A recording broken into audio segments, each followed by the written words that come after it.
பூஜை அறையில வந்து பாத்தீங்கன்னா உடைந்த பொருட்கள் இருக்கக்கூடாது.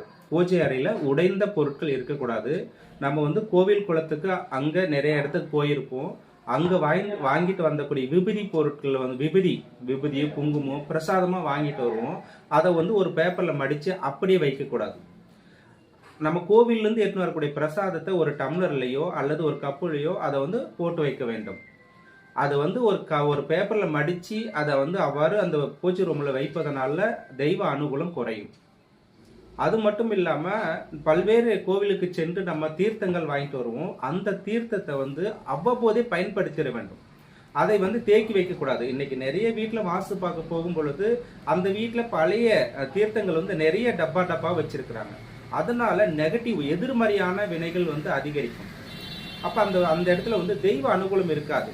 அப்ப அந்த தீர்த்தம் பழமையான தீர்த்தம், அந்த தீர்த்தம் அந்த வீட்டுல தேங்கிட்டே இருந்தா தெய்வ அனுகூலம் குறையும். அதனால தெய்வ சக்தி வீட்டுல இருக்காது. அப்ப என்ன பண்ணுவோம், வீட்டுல வந்து கெட்ட சக்தி உள்ள வரும். அப்ப அதனால தேவையில்லாத பிரச்சனைகள் உருவாகும், கடன் சுமை அதிகரிக்கும்.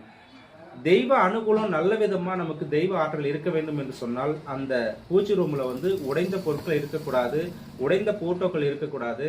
அதே போல வந்து பழைய தீர்த்தங்கள் வந்து வீட்டுல வைக்க கூடாது. ஒரு கோவில்ல வந்து ஒரு தீர்த்தம் வாங்கிட்டு வந்தா அப்பவே அதை தெளித்து அப்பவே அப்புறப்படுத்திட வேண்டும்.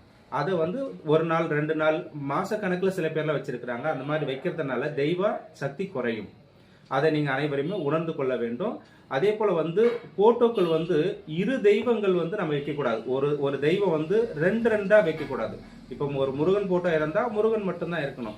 2 தவளை முருகன் இருக்கிற மாதிரியான ஒரு சூழ்நிலை போட்டோ நம்ம வைக்கக்கூடாது. அப்ப எந்த தெய்வமா இருந்தாலும் ஒற்றை அடிப்படையில நம்ம வைக்கிறது அந்த வீட்டுல தெய்வ சக்தி ஈர்த்து கொடுக்கும்.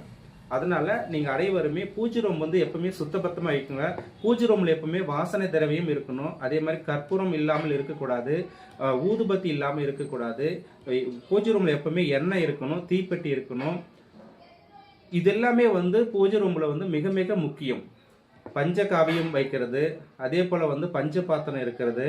அந்த பூஜை ரூம்ல வந்து வெற்றி வேறு, தர்பை பில்லு, இது எல்லாமே ஒரு பூஜை ரூம்ல நீங்க வந்து வச்சுட்டே இருந்தீங்கன்னா தெய்வ அனுகூலம் உங்களுக்கு மிகைப்படுத்தி நீங்க நினைத்த காரியம் நடத்துறதுக்கு அந்த தெய்வம் உங்களுக்கு துணை நிற்கும். அதனால அனைவருமே பூஜை ரூம் வந்து சுத்தமாக வைப்பது நல்லது. நன்றி. வாழ்க வளமுடன்.